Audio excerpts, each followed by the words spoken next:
Welcome to MCN. Now, I thought I'd pass on a few little riding tips to you. And I'm not talking about how to go around the corner, where to brake, body position, although we can do that at some point in the future if you want. I'm talking more about, and without trying to be a little bit zen about it, about how you think about your riding. So how is it that road testers can cover tens of thousands of miles a year? Some of us race as well, but we don't fall off, we don't crash into things, we don't get speeding tickets. I've been doing this for about 18 years now, and I've been through that road testing journey that many have trodden that path before. We all come from different backgrounds, road testers. We've all got different levels of riding, we still have, but we all end up riding the same, as do most professional riders, from the police to riding instructors.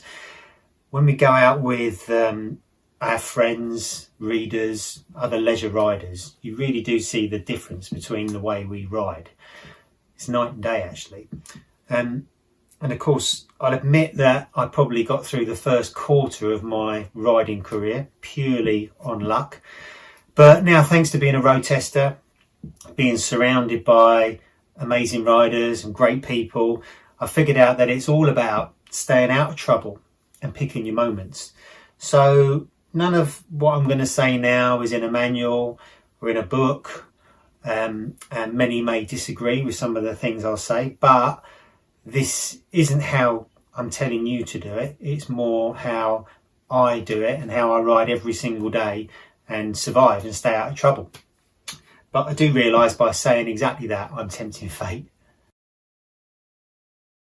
Of course, we ride quickly when we need to test bikes.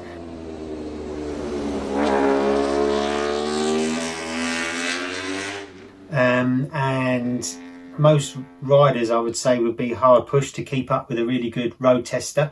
Obviously, apart from some of those people that comment online. But the main difference between how I used to ride and how I ride now as a road tester is that although I still love bikes with a passion, the main difference is, and this isn't meant to sound in a bad way, is that the novelty factor isn't there anymore. And it can't be when you ride every day, but that's a good thing. There's no pent up kind of excitement where you just can't wait to get out there anymore, which can lead to trouble. I mean, you see that all the time in track days where people go along, they're really excited to get on track, and then it's like a red flag fest for the morning, and then in the afternoon it's like a ghost town where everyone's knackered and have gone home. But we don't rush into situations, so that might sound boring, but you know, that overtake can wait if you're not quite sure, and we're looking around constantly to see what's going to catch us out. So you're sniffing out for diesel. You're seeing that if you're on quite a badly maintained road, there's more than likely to be gravel around the corner. You'll see that if there's mud on the road or crap on the road, that's probably going to lead to the wheels of a massive tractor. You've just got to read the signs all the time. You've got to treat every single person like they're out to get you. So even on a single carriageway road, that lorry coming towards me, I assume is going to just swerve into me. So I stay as far away from it as I can, going the other way. You've got to assume that that car waiting at a junction is going to pull out on you. You've got to expect that when you're going through a corner, someone's going to be coming round on the wrong side of the road, and position yourself accordingly. Just trust nobody but yourself. Don't leave anything to chance. So when I'm going through corners, it's all about sort of taking neat point and squirt lines. So go into corners quite deep. What I mean by that is don't turn in too early. Kind of stay out wide, parallel to the curb as you're going in. So you give yourself as much room to avoid anything as you can, and also so you can see as much as you can. I chop the throttle mid-corner to get the bike turned nice and easily, and that's the secret to fast track riding as well. It's going through corners off throttle, not powering through them. You don't need a lot of lean angle. Always makes us laugh when people talk about chicken strips. If you're using all your tyre on the road, you're doing something seriously wrong, or you're the next Peter Hickman.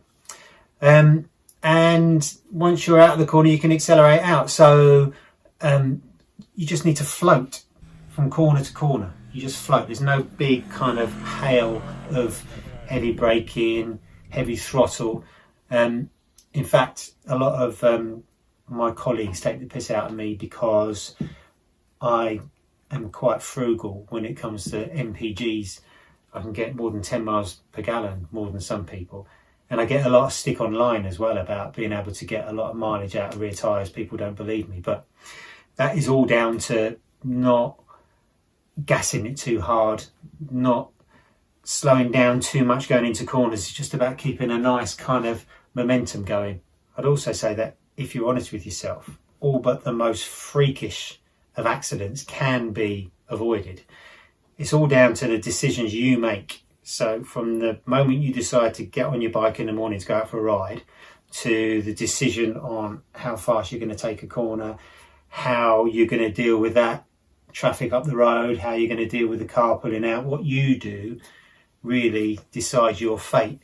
And yeah, if a car pulls out in front of you, it is their fault, but could you have anticipated it? Could you have maybe not has gone as fast a little way down the road so you could have seen it better? Could you have not thought he might pull out?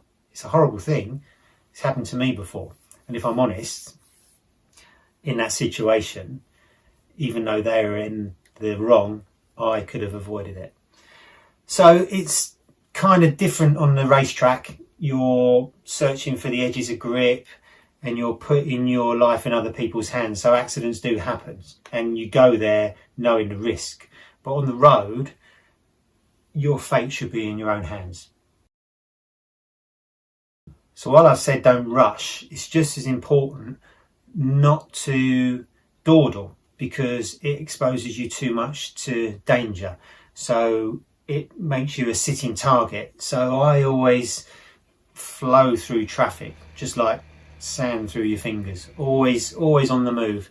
So unless you're riding with the sort of constant speed of the traffic, which is fine, I wouldn't slow right down when they do. So when they sort of come to a crawl on the motorway, don't sit with them because anything can happen. Just filter through, just get the hell out of there. Just, I slip past, I filter. I don't want to be cut up or caught up in someone else's lack of concentration, really.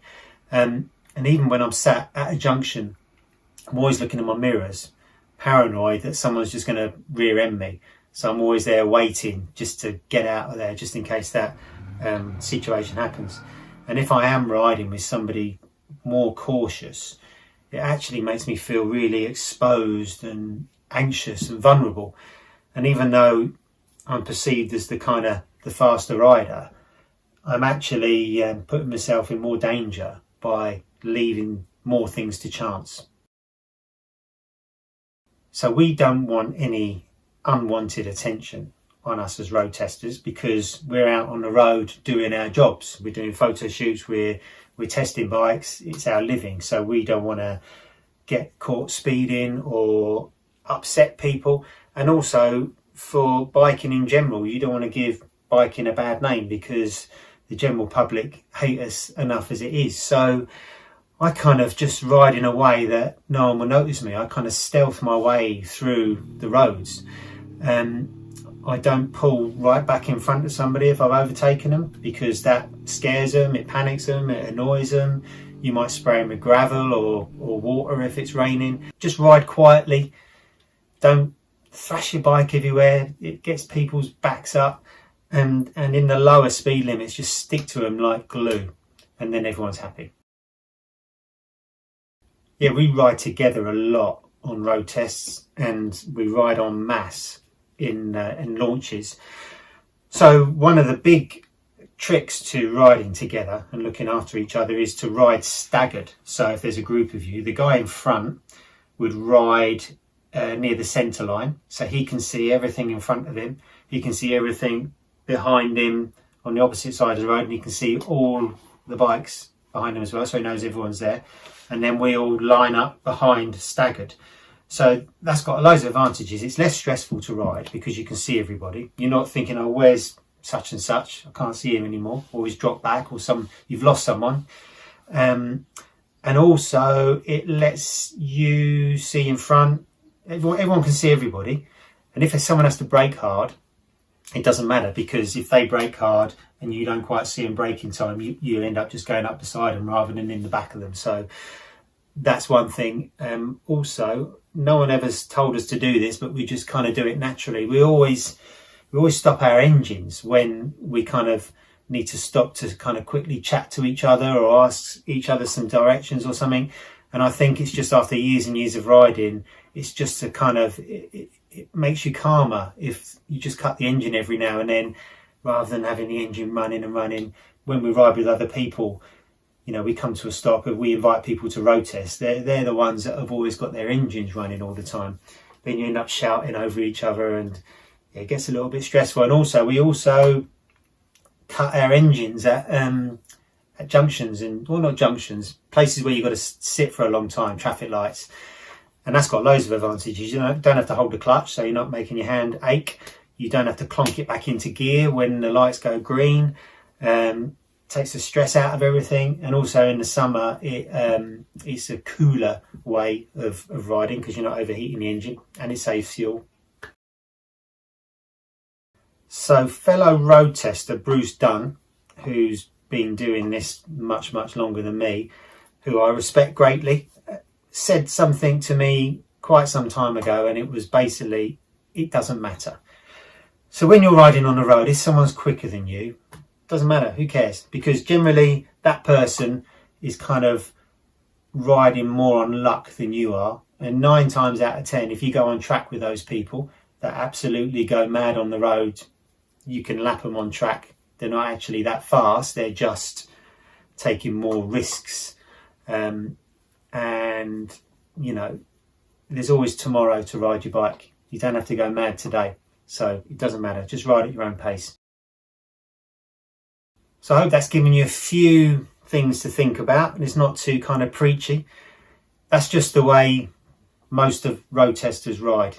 We still have a lot of fun. We still turn up the wick when we need to, when we're testing. Maybe we could do a video of how we road test bikes and what we're looking for when we actually ride. That could be a video for another day. But I'd say one of the main things is, if you do want to go fast, and it is fun to go fast, just do a track day. I mean, in the UK, we're so lucky. We've got the biggest concentration of amazing circuits anywhere in the world that you can just turn up to relatively cheaply and go and ride your heart out on any bike. It doesn't have to be a sports bike. You know, just get your rocks off on the track. And then when you do that, you'll find that you won't want to go quickly on the road anyway. And that lets you enjoy bikes in a different way. So I love the freedom of a motorcycle.